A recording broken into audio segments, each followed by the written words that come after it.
Welcome back, ladies and gentlemen, to a brand new TV show spoiler review here in Max Talks Movies. We're talking about Ozark Season 4, Part 1. If you're new to the channel, my name is Max Timberg. Welcome to the channel, Max Talks Movies. I do movie reviews, these type of TV show reviews, movie rankings, and a box office breakdown show every single Monday. So please subscribe, ring the bell if you're new to the channel. Also, please comment down below your spoiler thoughts. We're going to go spoiler deep. I'm not even going to give you a non-spoiler review because there's too much to talk about. I don't think I could really do a non-spoiler review without at least hinting at what happens in the season. So we're talking all spoilers. Tell me, what are your predictions for part 2, your favorite, least favorite moments, shocking moments of the part 1 of the season. So let me know in the comment section down below. Also, please like the video, the thumbs up button.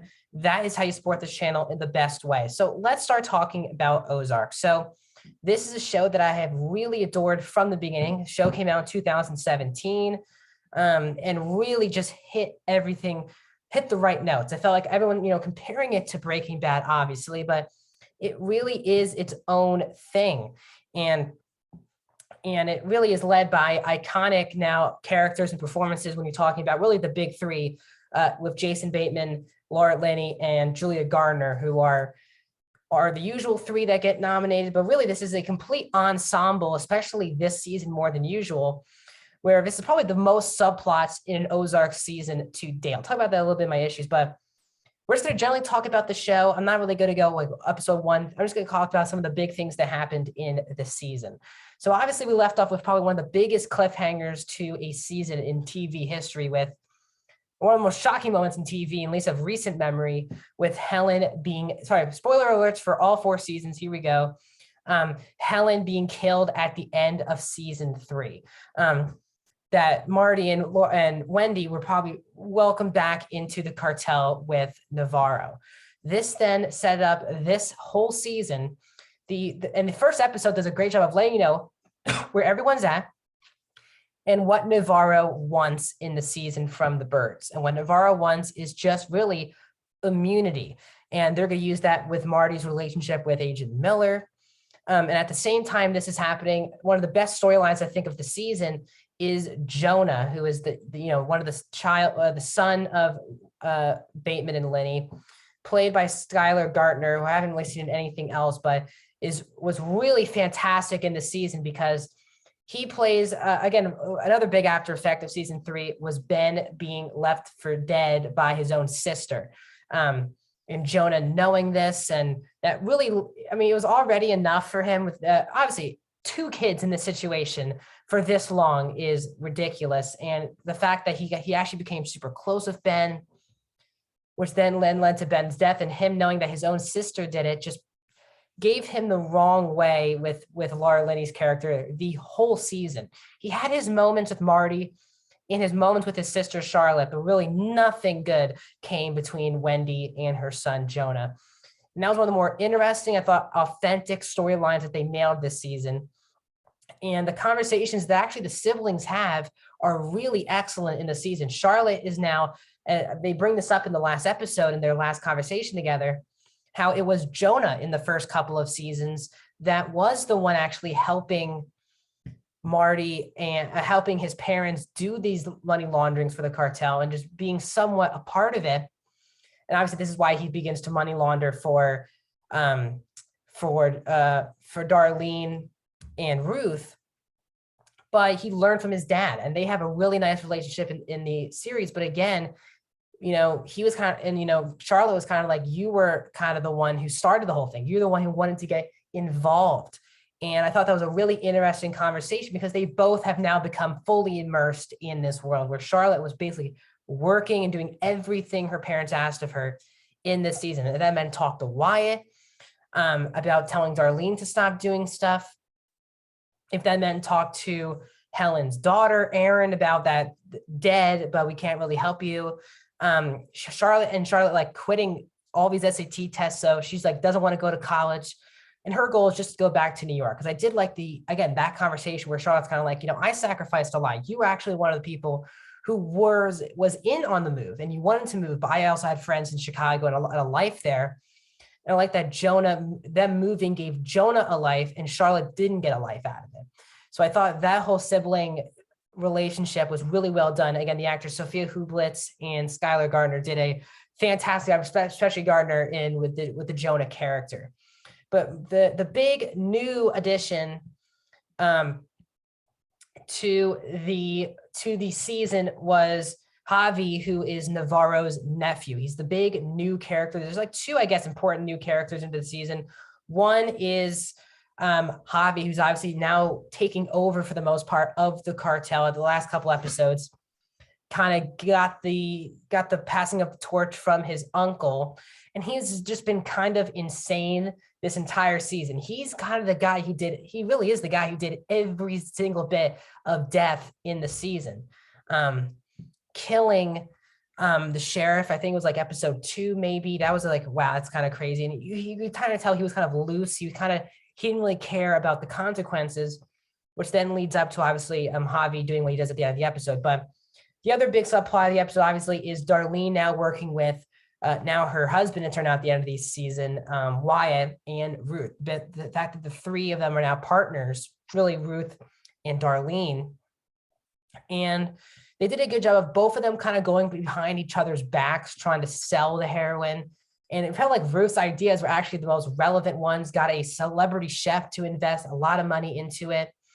But Darlene just wasn't interested in it. And you can kind of tell Darlene just wanted Ruth there to kind of comfort Wyatt and to really hold Ruth out of the Bird situation. Because, Ruth was basically done with the Bird situation, and Marty just kept bringing her in second half of this part 1 of the season, like making her do this whole deal where their whole deal got screwed up because Javi was investigating with the Maya situation, which let them with the pharmaceutical company, they needed the drugs to be able to manufacture. So they used Ruth's deal, and then Ruth ended up, she always bites it. And that's kind of the biggest tragedy of the season. I mean, obviously of the season thus far, is now Ruth has basically lost everyone. But actually before, so Ruth and Darlene were always at each other's throats. And then Darlene killed Frank Sr., who runs the KC mob, and Wyatt comes like, I'll go with you. Wherever you want to go, we'll go. And then he's kind of breaking down with his other brother, Wyatt, how to break up with Darlene, which is going to be a tall task to do. But then Darlene said that, they're going to take Zeke, the baby, out of her control and childcare. And that's where Wyatt proposes to Darlene. And they get married in the last episode of this part 1. And, it seems like Ruth's pretty much okay with it now. After telling Frank Jr., you can kill her. I mean, do whatever you want. Then she said, no matter what, you can't kill Darlene. My cousin means a lot to me. All this stuff, which then leads to the big part of the season, which is Javi killing Darlene and Wyatt to end the season. And Ruth goes on an absolute tear. They should absolutely give Julia Gardner an Emmy just for this scene. It's a really heartbreaking scene because she was very much back on the good side. She felt like her relationship with Marty was definitely one of my more favorite relationships in the season, where it seemed like at times Marty does care for Ruth, but you saw in the final episode that he was not even going to give Ruth the name to protect him and Wendy. And it just kind of, and she was kind of done with the BS. And it's just everything. She literally said, like, I've been very lonely, and kind of Wyatt's been the only person that's been comforting me and doing all these things after Ben's death. And now Wyatt's dead. And now basically Ruth has no one. And it's really heartbreaking seeing her, first of all, show up at Darlene's house. You're kind of getting nervous, like, ooh, is Javi actually there?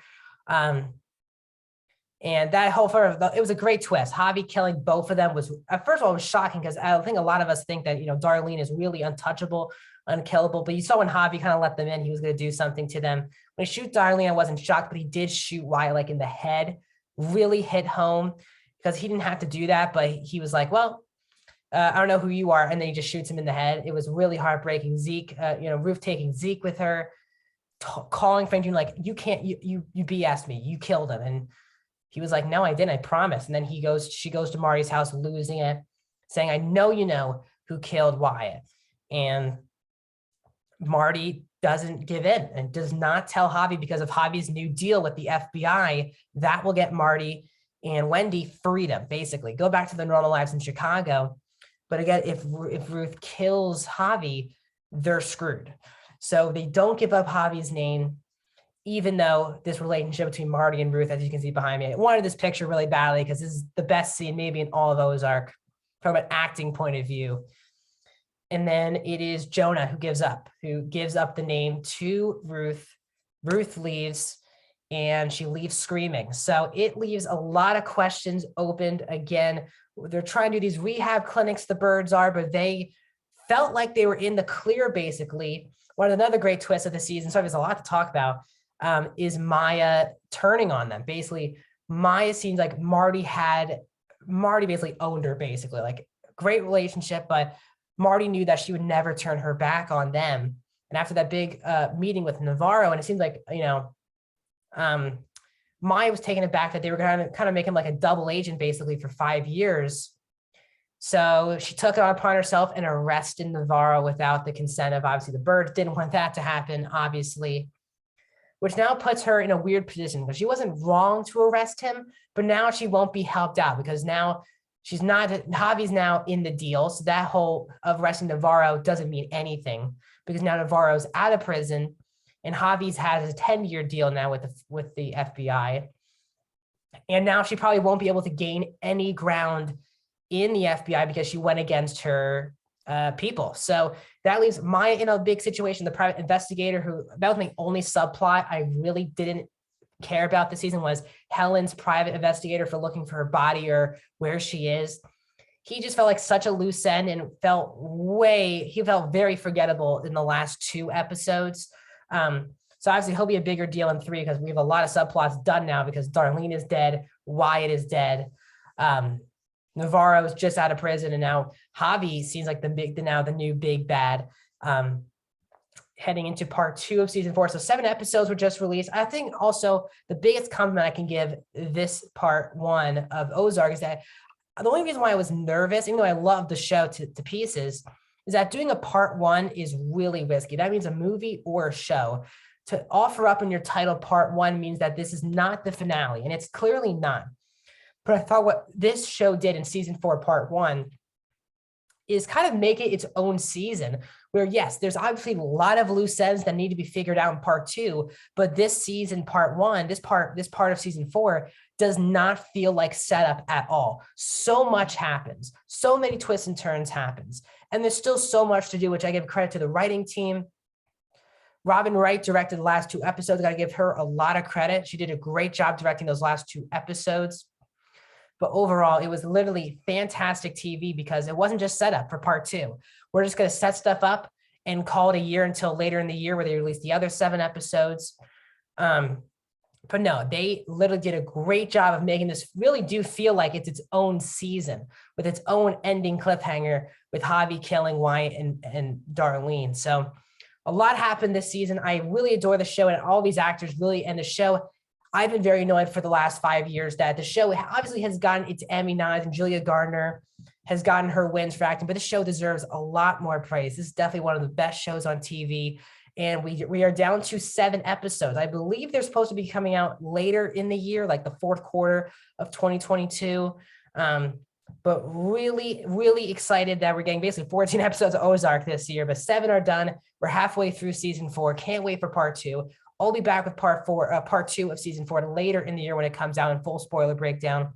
But thanks for my thoughts. That's my thoughts on Ozark season 4, part 1. If you're new to the channel, like the video, subscribe, comment, let me know all your thoughts. What are your predictions for part 2? A lot of videos are coming out soon. Euphoria spoiler reviews on Monday, as well as my box office breakdown show. Also coming with another movie review should be next week. Moonfall and Jackass I'm seeing next week. And then reviews of Boba Fett and Peacemaker also are next week. So a lot going on. So please subscribe and ring that bell to be notified when these videos drop. I'll see you guys soon.